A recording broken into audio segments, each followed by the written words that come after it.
Tu és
minha porção, Tu és a minha herança, Tu és o meu socorro nos dias de tribulação.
Vai ser uma palavra de reflexão para a gente.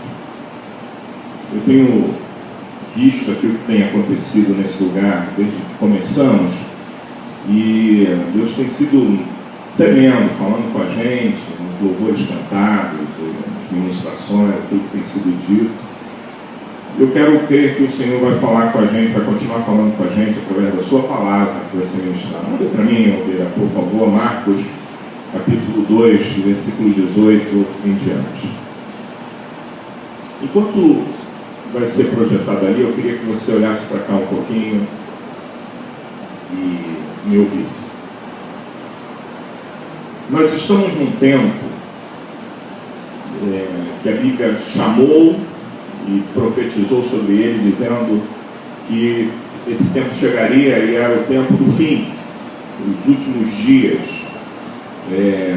Todos os sinais, todas as coisas estão convergindo para o cumprimento das Escrituras no tocante a estarmos vivendo os últimos dias. Estar vivendo os últimos dias tem um peso para a igreja desse tempo. Honestamente, eu fico assim, tão preocupado Porque nós, ou a nós, foi atribuída a responsabilidade de vivermos nos últimos dias. Não sei se você já parou para pensar nisso, mas eu queria nessa manhã falar um pouco disso. Nós somos a igreja que o Senhor Jesus conta para esse tempo. Que igreja é essa? É o templo? Não, somos nós, pessoas, vidas que vivem em comunhão aqui, mas vidas que saem daqui. Vidas que se encontram para adorar, para cultuar, mas vidas que vão trabalhar, que vão estudar, que vão ter o seu momento social, que vão para o hospital. Essa é a igreja que o Senhor conta. Começou a me bater uma certa preocupação, não posso chamar de desespero, mas uma certa preocupação, no sentido de eu estar inserido nesse contexto de igreja nos últimos dias. Porque quando eu olho para a igreja primitiva, eu queria fazer um pequeno relato sobre isso. Quando eu olho para a igreja primitiva, a minha percepção, eu sei que a sua também, leia Atos, que você vai constatar isso. A minha percepção foi que esses homens cumpriram aquilo para o qual foram chamados. Lembra? Atos. Estavam todos reunidos no mesmo lugar. De repente veio sobre eles o Espírito Santo. Veio repartido línguas como de fogo. E aí Pedro vai pregar, pessoas se convertem. Uma explosão. E aí começa a perseguição. Esses homens permanecem fiel até a morte.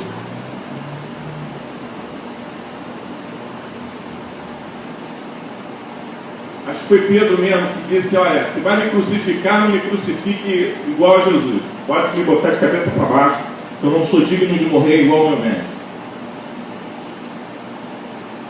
É assim, a igreja. E a igreja viveu ao longo da história alguns momentos áureos, em algum tempo também foi corrompida, e nesse tempo que nós estamos vivendo, eu estou inserido, eu e você estamos inseridos no contexto da igreja dos últimos dias. Qual é a tua percepção dessa igreja? Igreja geral. Qual é a tua percepção dela? Eu vou te dizer a minha. Obrigado, filho. A minha percepção é que a igreja não cumpre o seu papel. Pelo menos não como deveria. É que a igreja está devendo. Não sei se é essa a tua percepção, mas essa é a minha. Eu me sinto em déficit com Deus no tocante à missão, porque um monte de coisas acontecem e a gente vai se envolvendo e se embaraçando, para ser bastante sincero, com as coisas desse mundo.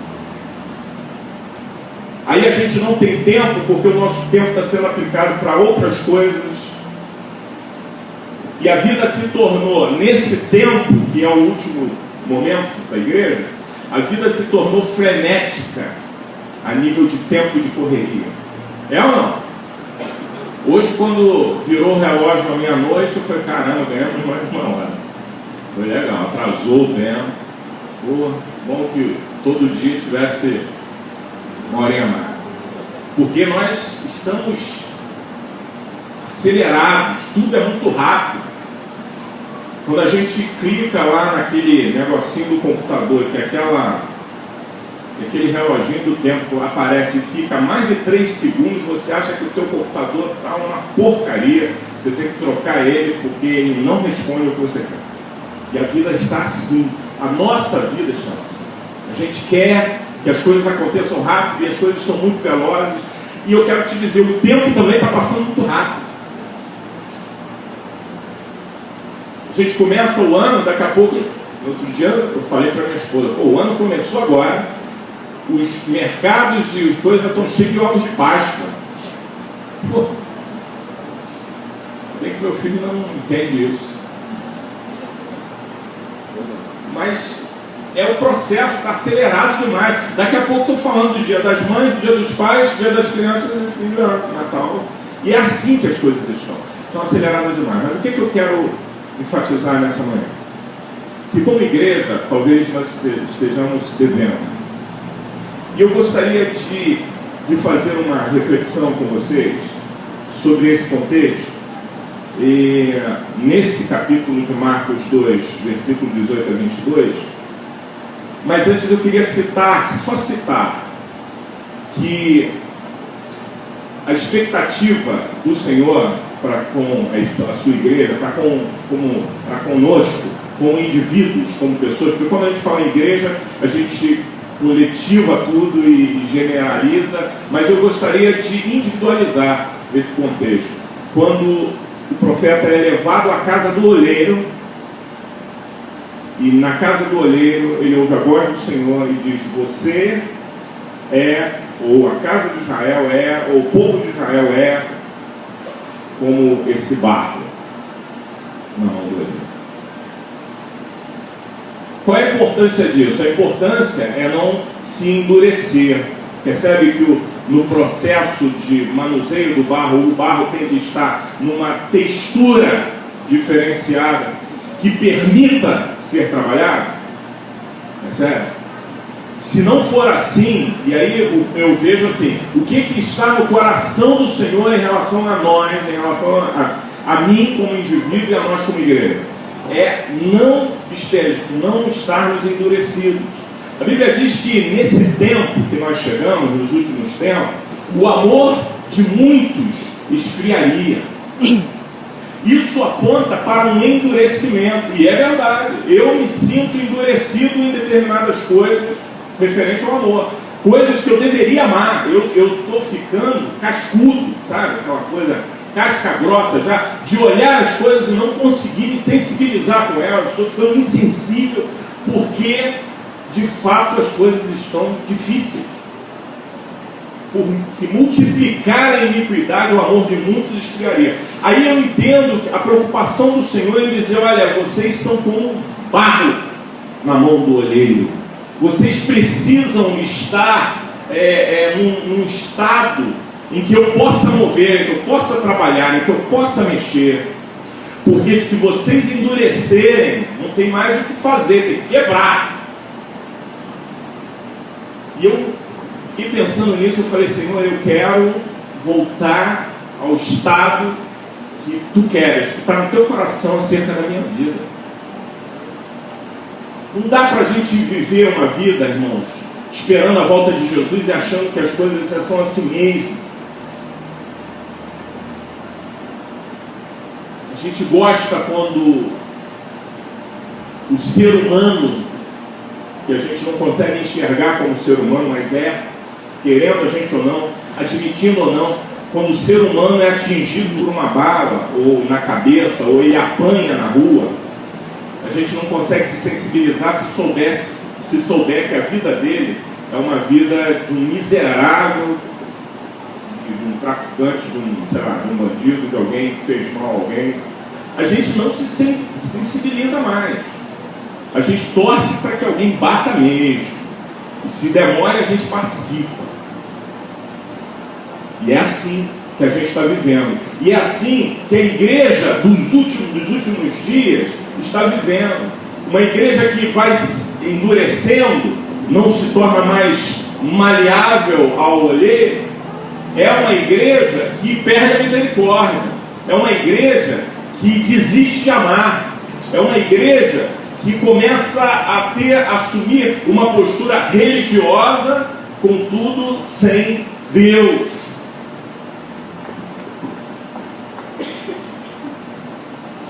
Tendo dito isso, vamos ler o que está escrito em Marcos 2, do 18 ao 22. Eu vou ler por aqui, se a tua versão estiver diferente, tente acompanhar comigo também. Ora, os discípulos de João e os fariseus jejuavam. Vou repetir aqui essa expressão. Ora, os discípulos de João e os fariseus jejuavam. E foram e disseram-lhe: por que jejuam os discípulos de João e os fariseus, e não jejuam os teus discípulos. E Jesus disse-lhes: podem porventura os filhos das bodas jejuar enquanto está com eles o esposo? Enquanto tem consigo o esposo, não podem jejuar. Mas dias virão em que lhes será tirado o esposo, e então jejuarão naqueles dias. Ninguém deita, aí é que está o contexto forte desse texto. Ninguém deita remendo de pano novo em roupa velha. De outra sorte, o mesmo remendo novo rompe o velho, e a rotura fica maior. E ninguém deita vinho novo em odres velhos. De outra sorte, o vinho novo rompe os odres, e encontra-se o vinho e os odres, e entorna-se o vinho, e os odres estragam-se, e o vinho novo deve ser deitado em odres novos. Amém? Amém? Amém. Eu parei para meditar nisso, e eu, voltando à questão do barro, eu sei que Deus quer fazer algo com a gente nessa manhã. Eu entendo que Deus vai tratar da gente, vai amassar a gente. Deus quer que a gente se torne pessoas tratáveis. Talvez você já no teu coração já respondeu: eu sou tratável.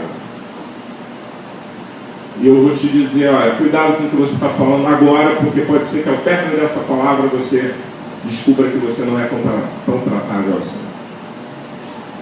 Não, Deus pode fazer comigo o que Ele quiser. Cuidado com o que você está declarando agora, porque pode ser que ao final dessa mensagem você descubra que não é bem assim.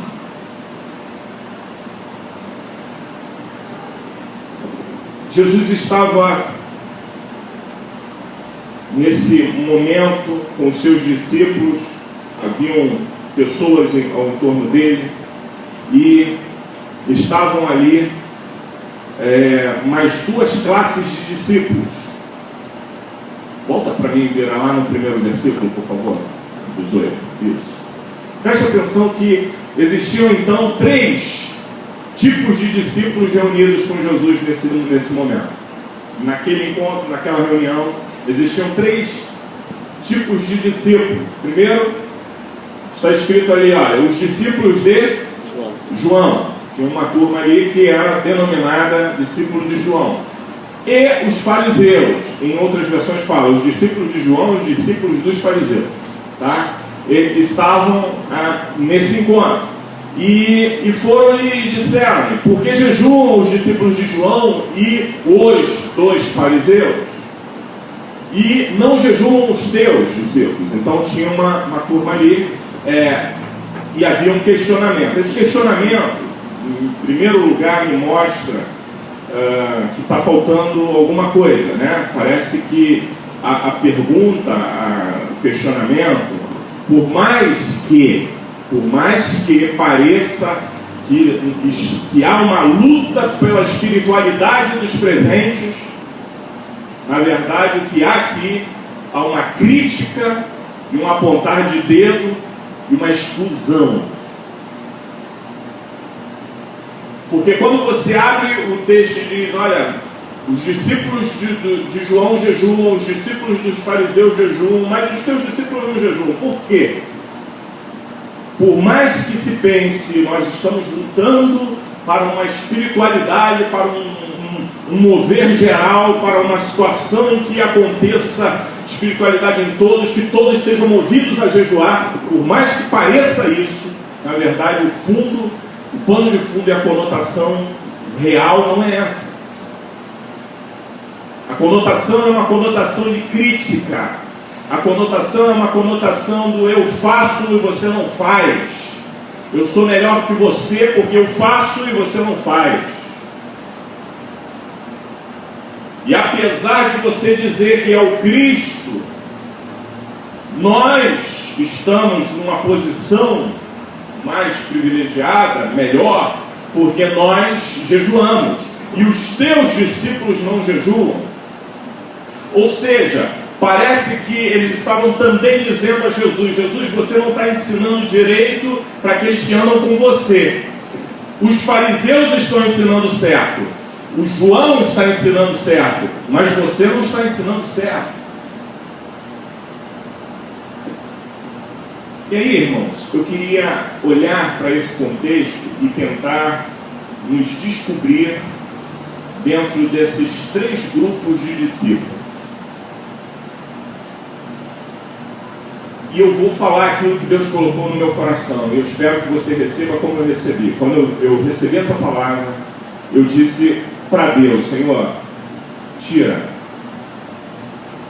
de mim todo espírito de religiosidade, tudo aquilo que em nome da religiosidade me afasta de Ti. Tira de mim, Senhor. Tira de mim a mesmice.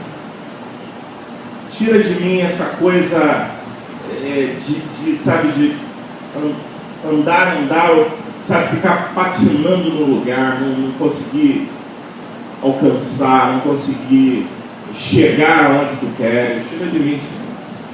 E eu espero, de verdade, de coração, que nessa manhã você consiga alcançar isso também, esse raciocínio, e se arrepender hoje diante do Senhor Jesus, caso algo esteja fora do contexto, do centro da vontade de Deus. Se nós discorrermos sobre os discípulos que ali estavam representados, os discípulos dos fariseus. Os fariseus faziam discípulos, irmãos. Se eu falar uma coisa para você, no nosso tempo, existe uma parte da igreja que está enquadrada nesse contexto de discípulos de fariseus. Porque os fariseus fazem discípulos. Segundo a Bíblia, eles percorriam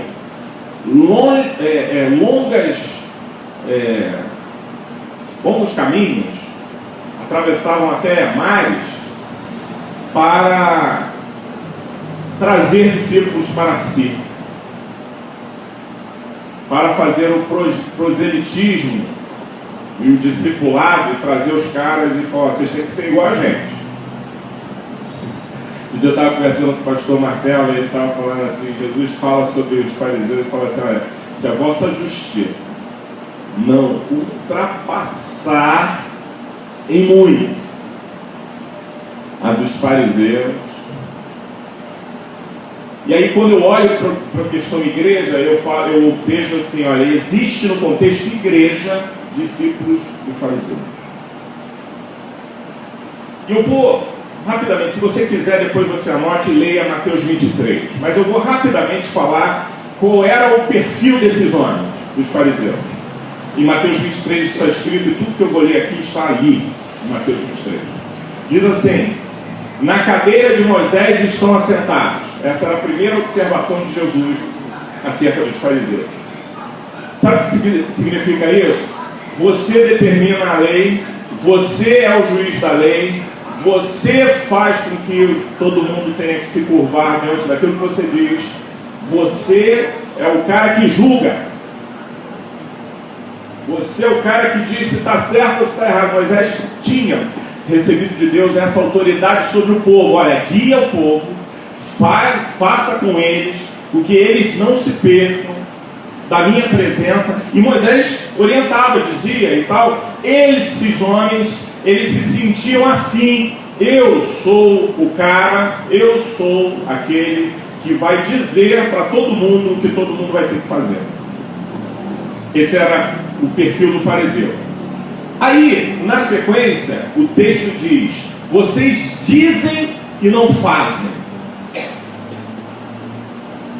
Existe uma parte da igreja que hoje se denomina a Igreja de Cristo Jesus, que são discípulos de fariseus.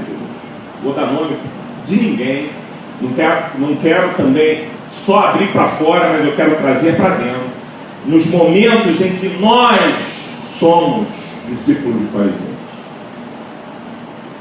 Sabe quando eu sou discípulo de fariseu? Quando eu acho que tenho competência e que tenho o aval de julgar e de condenar o meu irmão. de apontar o dedo para ele. Quando eu falo, mas não faço, sou discípulo de fariseu. Eu tenho o mesmo perfil, Então, assim, que a igreja, uma parte da igreja também está nisso, está. E eu também estou, em alguns momentos. Por isso que nessa manhã a gente vai ter que se arrepender.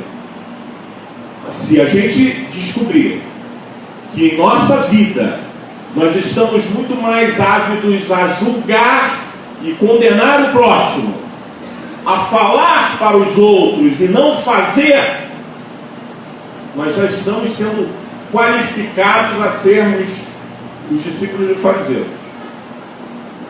Outra coisa que eles faziam: eles atavam fardos pesados e difíceis de suportar e os colocavam nos ombros dos homens.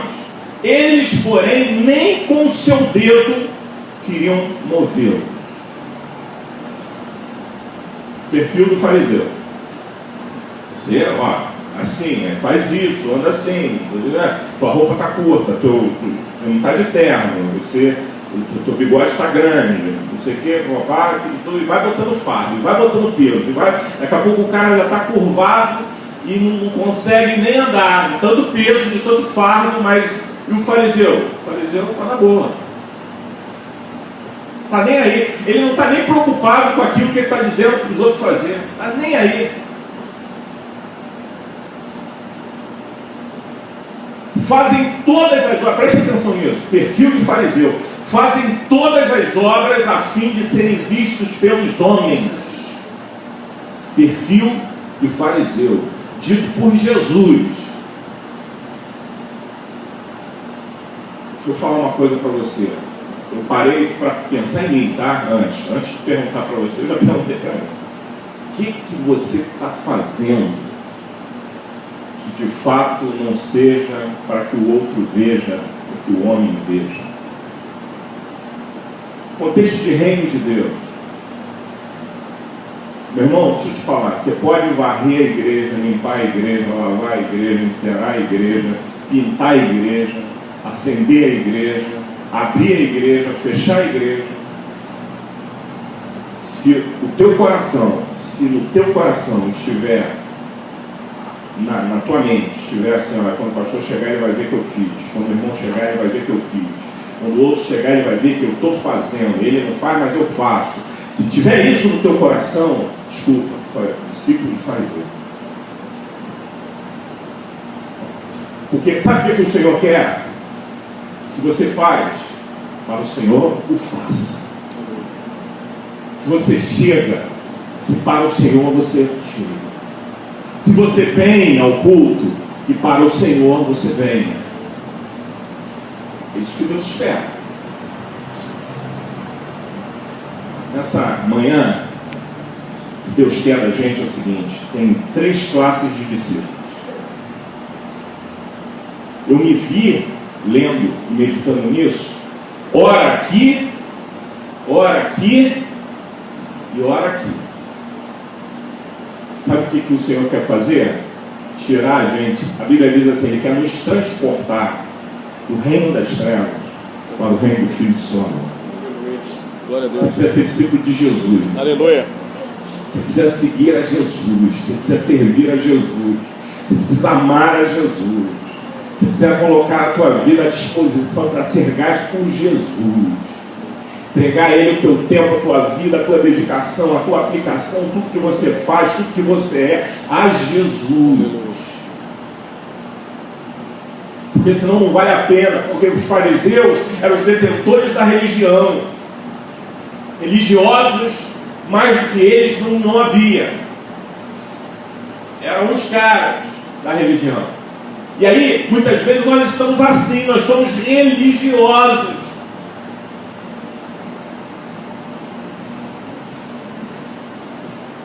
Fazem todas as obras a fim de serem vistos pelos homens. Quando eu vi isso aqui, eu falei: Deus, tem coisas que às vezes eu faço pensando nisso. Sabia? Estou sendo sincero aqui. Dá para ser sincero hoje, irmão? Amém? Amém. Porque se a gente for sincero, a gente vai se arrepender. Se não for sincero, não adianta. Vai passar por sobre a tua cabeça e vai ficar na boa. Você vai falar, tranquilo, palavra tranquila, para mim não pega nada, suave, né? Olhei para isso aqui e falei, caramba, tem momentos que eu estou no automático dentro da igreja. Vamos ser sinceros. Das músicas que cantaram aqui, quantas você cantou com o teu coração? Foram 4 músicas. Quantas você cantou com o teu coração? 4 não, 5, que depois no final eles cantaram mais uma. Mas quantas você cantou com o teu coração? Teve uma que eu nem cantei. Depois dessa palavra que Deus me deu, eu falei, opa, quietinho, Ricardo. Canta não.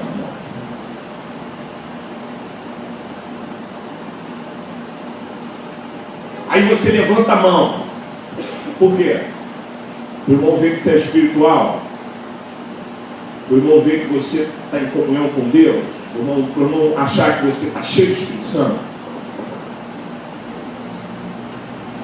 Tem uma passagem do fariseu muito interessante, que é quando entra ele e o publicano no templo. Lembra disso? Entra o fariseu e o publicano. Entram os dois no templo. O publicano, meu irmão, não levantava nem a cabeça. A Bíblia diz que estava ali, Senhor, tem misericórdia. O fariseu, Senhor, ainda bem que eu não sou como este.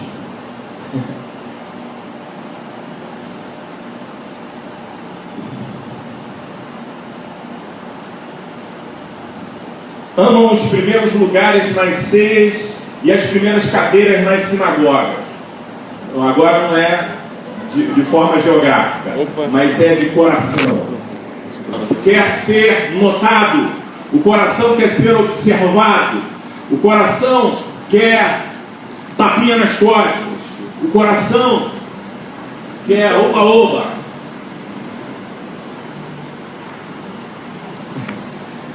Discípulo de fariseu.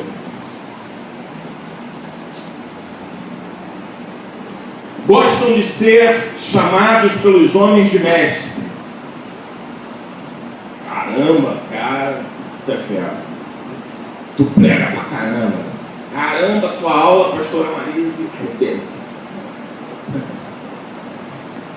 E aquilo vai enchendo o coração e o cara começa a achar que é ele. O cara começa a pensar que é ele. E aí eu vejo aqui, o Senhor fala assim, eu não estou nem nisso. Faço parte disso.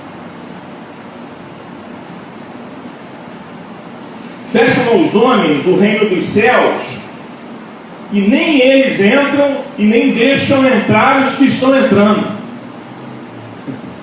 Perfil de fariseu. Meu irmão, tu assim, tu não vai para o céu não. Aí porque ele julgou, ele também não vai, né?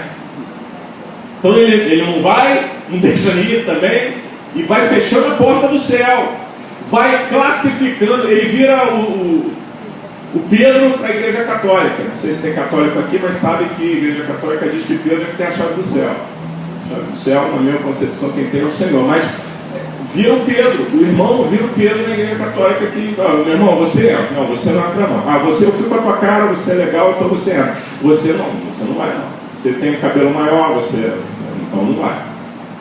E aí, ele fecha a porta do céu, fecha a porta do céu, e ele não entra, e não deixa também ninguém entrar, e começa a colocar empecilhos e bons motivos para que o cara desista.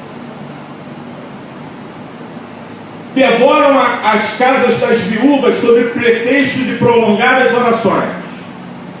Isso aqui para a cultura da época era uma prática muito grande, muito recorrente, mas para nós o entendimento tem que ser esse. O que cabe para nós é isso: explorando pessoas, explorando vidas, explorando gente.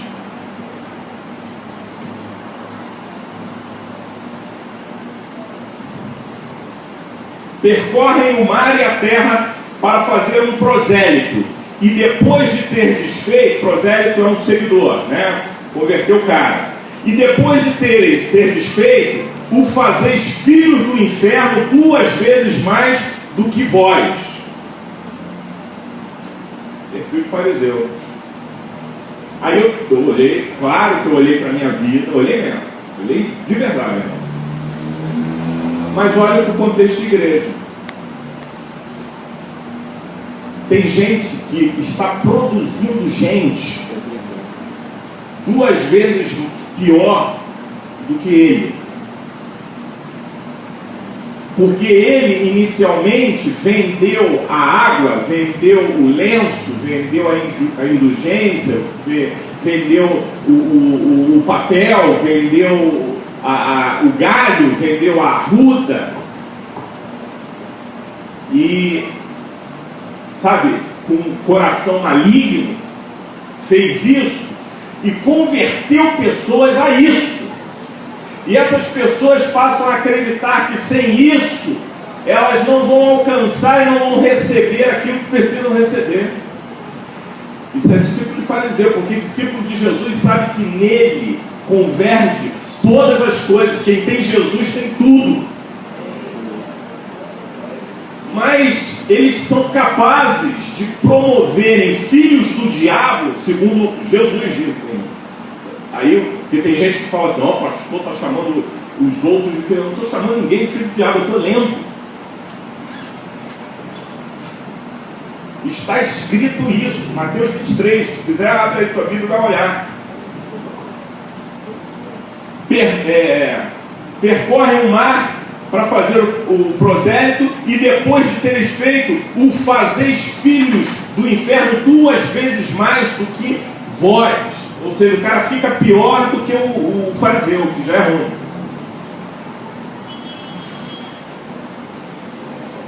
Dizimam a hortelã, o endro e o cominho, mas desprezam o mais importante da lei, o juízo, a misericórdia e a fé. Eu sou dizimista, pastor. Não quero nem saber, a gente nem anota. Sabe o que eu quero saber? Se o teu coração tem amor, tem misericórdia e se tem fé. Senão você é filho de fariseu. Você dizima e continua sendo filho de fariseu. Discípulo de fariseu. Com o mosquito e engolem o camelo. Perfil. Sabe quando o cara vier de picuinha contigo, meu irmão? Pode ter certeza que é papo de fariseu. Picuinha, cara, aquela coisinha tem nada a ver, é chato até. O cara vem, eu liguei, mas não liguei, não pode. Ah, pastor, mas não pode, pastor. Pode ter certeza, meu irmão, é discípulo de fariseu, é farisaísmo puro, porque são esses que, como um mosquito, um negocinho não incomoda, mas o camelo passa. Principalmente se for na vida dele. Quando é na vida do outro, ele peneira até o mosquito, mas na vida dele passa o camelo. É bem assim mesmo. Esse é o fariseu. A vida do outro, o óculos do guia do lado esquerdo está com. Não do guia, não vou usar você não, eu vou usar o pastor aqui.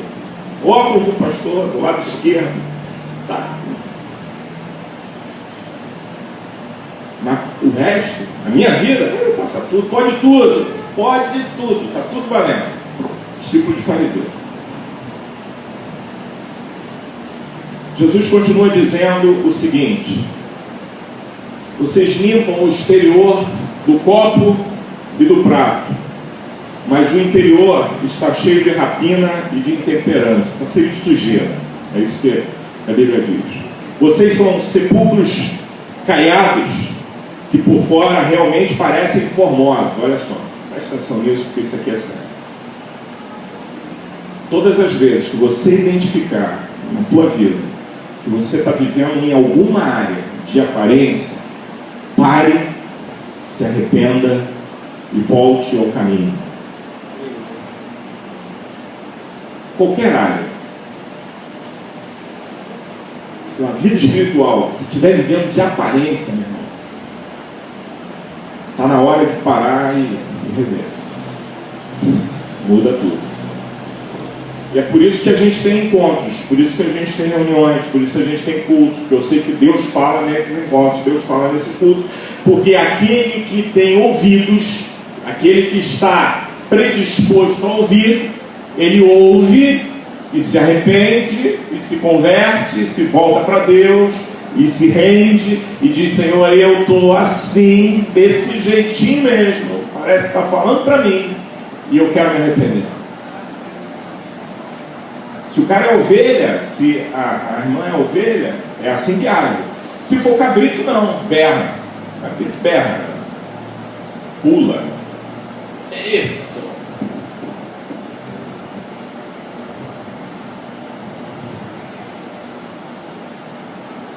Aí, porque não tem muito tempo, eu vou falar rapidamente dos discípulos de João.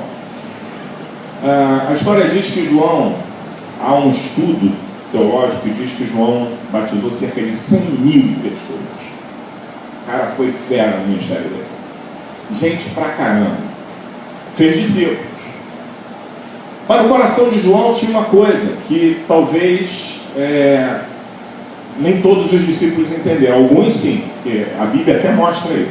Mas nem todos os discípulos entenderam. João ele dizia assim: eu não sou o cara. Convém que ele cresça e que eu diminua. Se você tiver que seguir alguém, siga ele, não a mim. Isso é que João pregava. Mas entenda bem, os discípulos de João, os que permaneceram com essa nomenclatura, os discípulos de João, é porque não entenderam o processo. Verdade ou não? Senão não seriam mais discípulos de João. É quase que implícita esse raciocínio. Pense bem, discípulos de João são aqueles, e são os momentos da nossa vida, que a gente rompe com a religiosidade, com esse processo do farisaísmo, da mentira e tal, mas a gente não alcança o que devemos alcançar.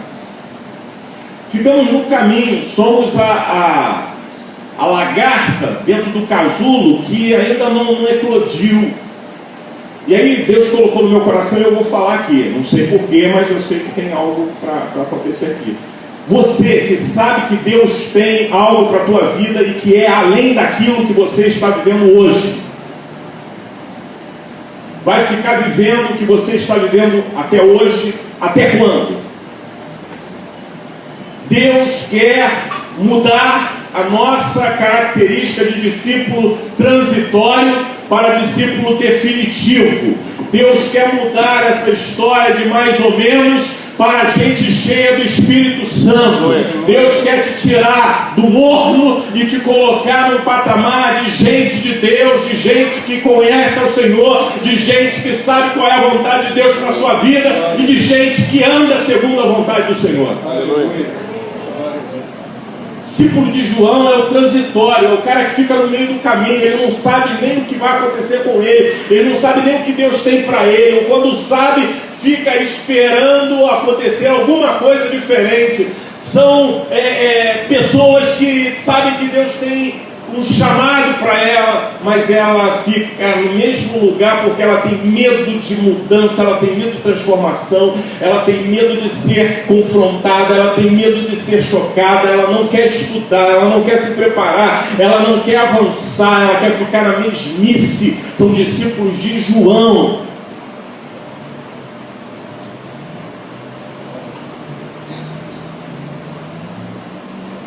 Mas ali estavam os discípulos de Jesus.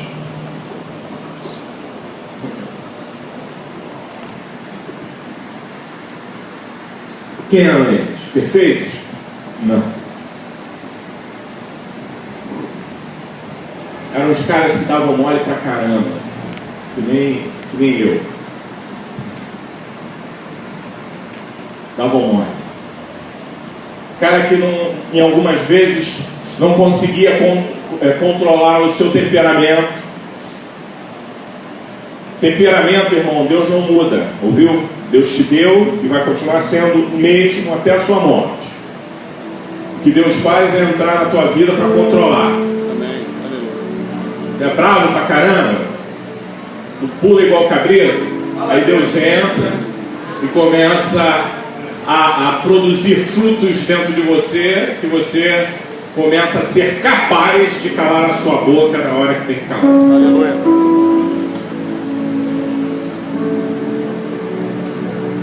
Aí Deus vai controlando o teu temperamento, vai te moldando. você que falava um monte de coisa, e se arrependia, tinha que pedir perdão, né? Agora eu já falei, agora tem que pedir perdão. Então os discípulos de Jesus eram temperamentais, a exemplo de Pedro.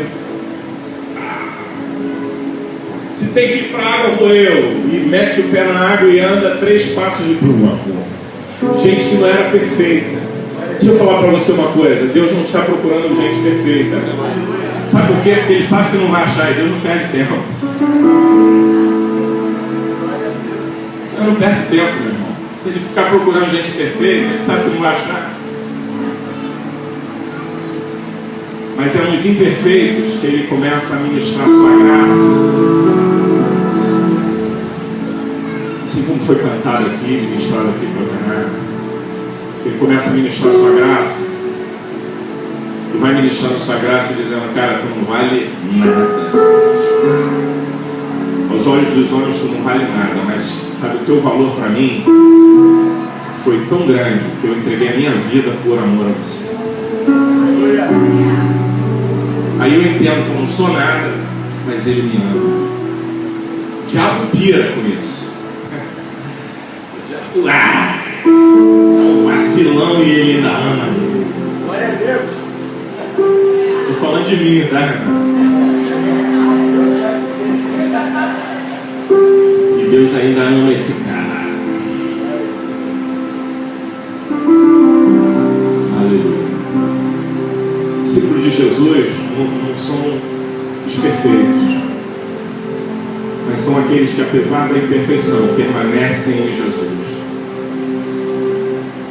Não voltam à religião, não acham que João é melhor do que Jesus, permanecem em Jesus. É Ele. Ah, mas João me magoou. A gente caminha, nós caminhamos com gente como nós, carne e osso. Tem ninguém perfeito aqui. Se o cara tiver um título de pastor, uma função sacerdotal, ele ainda assim não é perfeito. Então não tem ninguém perfeito. Então a gente se magoa, a gente se entristece. Agora, eu não perco o foco de Jesus. Jesus é meu tudo, cara. Eu sou discípulo dele. Eu não sou discípulo do pastor, eu sou discípulo de Jesus. Ele é meu tudo. Aí eu lembrei, vou encerrar com essa historinha. Eu até passei para alguns agora, esse foi eu. Mas eu recebi de um irmão lá de Vista Alegre uma historinha de um garoto, um jovem que era filho de um milionário. Um milionário que era colecionador de quadros.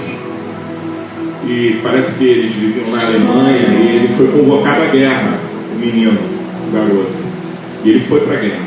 Chegou num momento da guerra, eles estavam cercados pelos inimigos e não tinha o que fazer ali, ele estava, não tinha saída. Aí um garoto, filho do milionário, falou assim, eu vou sair, estavam entrincheirados, eu vou sair atirando em todo mundo, eles vão voltar a atenção para mim, e nesse momento vocês rasgam para a floresta e fugem. E o garoto fez isso, pegou a arma e saiu no meio daquela coisa, atirando e o alvo foi ele. Tiraram nele, atiraram, papapá. Só que nisso os outros fugiram. E eles fugiram com uma gratidão no coração, porque o cara morreu por nós. Aí eles foram um desses artistas de rua, de esquina, que desenham as pessoas, que fazem quadros, e ele falou assim, olha, eu tenho a foto dele aqui, eu queria que você fizesse esse quadro, fizesse esse desenho. Ele fez um desenho, fez um quadro. Aí eles pegaram aquele quadro e foram lá na casa do pai, porque eles sabiam que o pai era um colecionador de quadros. E eles levaram lá e chegaram, olha, o teu filho fez algo por nós que foi muito lindo. E contou a história para o pai chorou pela perda do filho, e ele falou assim, nós viemos entregar esse quadro para você, que é uma lembrança nossa e uma gratidão nossa do que o teu filho fez. E o pai pegou aquele quadro, chorou, pegou o quadro mais valioso que ele tinha, tirou do lugar e colocou aquele em substituição. Colocou o quadro e denominou o quadro como o filho. Passou a ser esse o nome do quadro, o filho.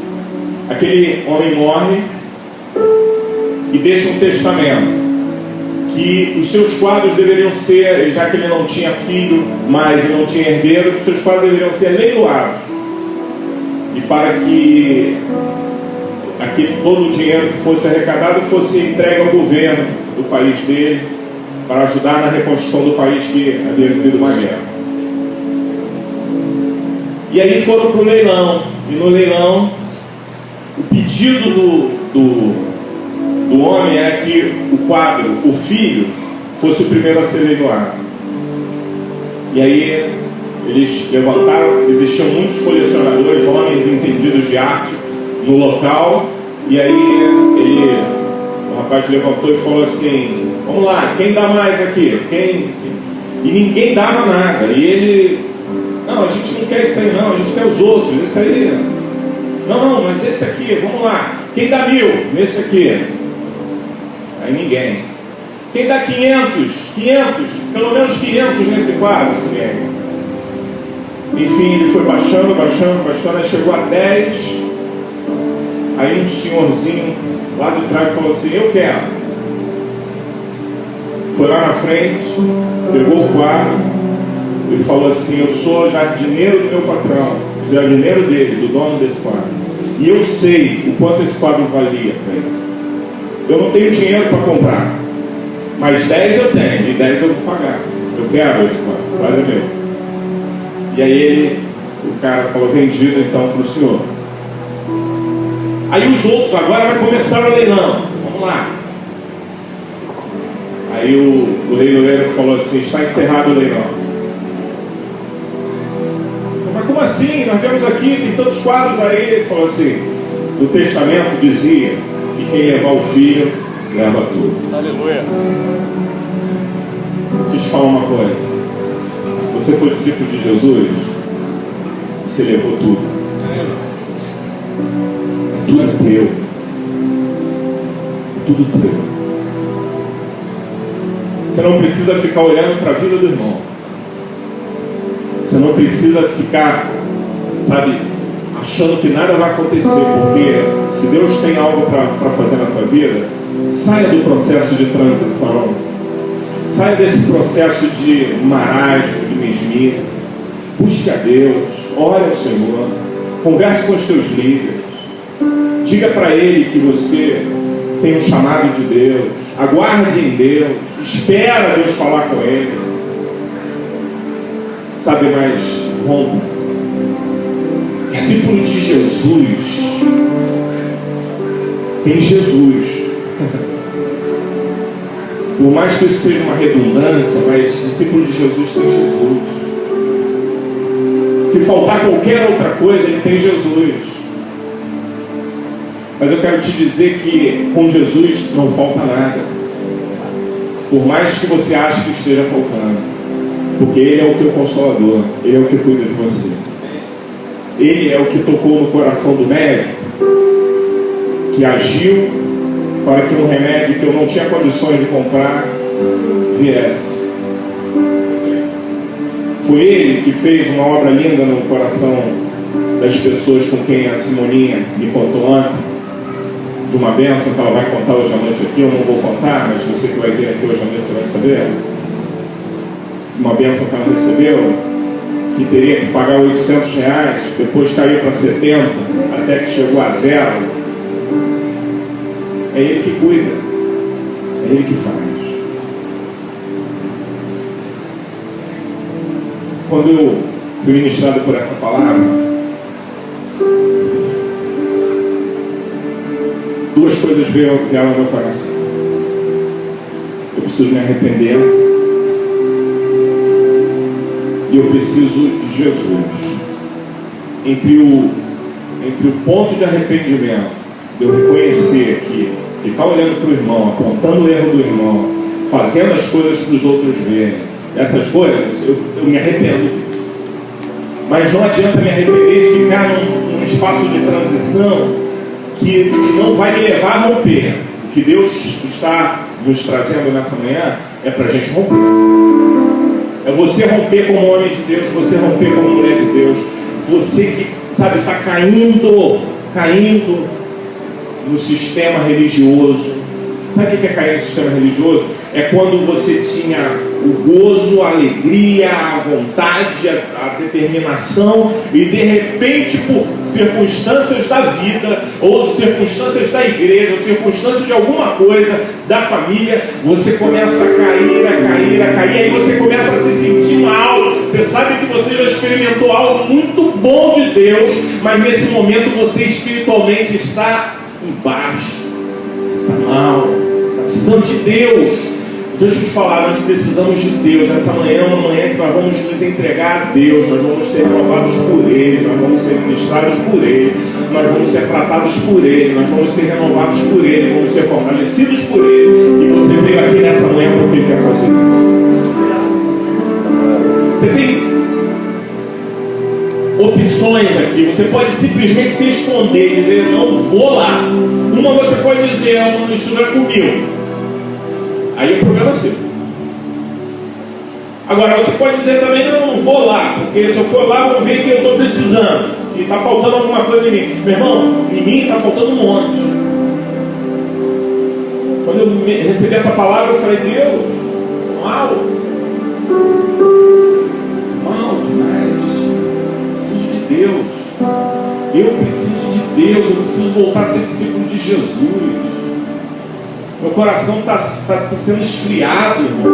E não é esfriamento no sentido de não saber e não entender que Ele é a solução da minha vida, mas é esfriamento de olhar coisas e não sentir mais, sabe? Quando você começa a não sentir mais, existe uma doença chamada lepra. Eu estou leproso, não estou sentindo mais nada. Eu não estou sentindo mais as coisas de Deus, mas eu também não estou sentindo as coisas que estão acontecendo no meu tempo, sendo eu igreja do último tempo. E aí está tudo mal. Eu falei, Deus, eu preciso de Ti. Tem misericórdia de mim. E nesses momentos, meu irmão, normalmente eu estou de bermuda em casa, de short, às vezes até sem camisa, na minha casa.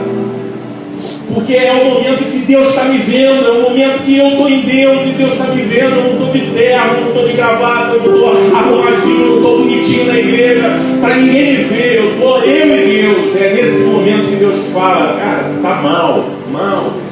Eu falo, Deus, eu estou mal, eu preciso de Ti, eu preciso da Tua graça, eu preciso da Tua misericórdia, eu preciso de Ti. Eu sou uma terra que está se tornando seca por causa da multiplicação da iniquidade, mas ao mesmo tempo não consigo viver coisas que eu já vivi no Teu reino. E aí essas coisas vão me incomodando, e que bom que me incomoda. Quando estiver incomodando é porque a gente está vivo. Quando não incomoda mais, meu irmão, tu já morreu. Está precisando ser ressuscitado por Jesus.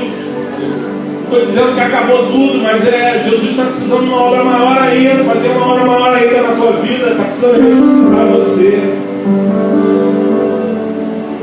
Barro na mão do olheiro. Gente que se torna maleável, tratável. Que o mestre pode amassar e que o mestre pode dar a forma que ele quer. Se você não está na forma que Deus quer, hoje é dia de você se quebrantar diante do Senhor, deixar Ele quebrar você, trabalhar você, a ponto de você se tornar uma massa que Ele possa construir e reconstruir da maneira que Ele quer, para a sua glória e para o seu louvor. Aí não tem pastor, não tem bispo, não tem apóstolo, não tem diácono, não tem nada, irmão. Todos esses rótulos caem por terra. Assim como não tem dinheiro quando a pessoa adoece de uma doença terminal. Não tem dinheiro, vai comprar o quê? Mas você pode comprar é um remédio. Mas se a doença for terminal e se Deus tiver estabelecido, acabou, vai morrer. E aí eu estou falando com um público nesse lugar, que em sua maioria é gente de Deus. Gente que tem cargos, tem funções. E eu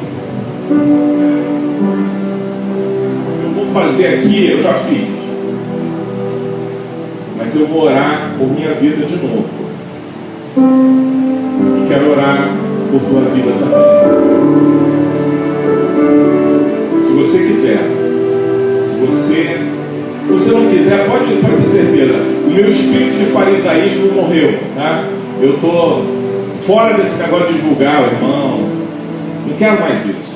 Quero fugir dessa história. Se você não vier, pode ficar tranquilo. Ninguém vai ficar te olhando. Ninguém vai ficar tá se achando. Tá não. Não, eu sei que existem tempos e tempos, níveis e níveis. Pessoas que em determinado momento vivem uma realidade, em outro momento vivem outra. Mas enfim, eu estou falando de mim. Fui arrebentado por isso aqui. Falei, Deus, estou mal, preciso de ti. Se você quiser orar com a gente, orar comigo, venha também. Vamos orar juntos.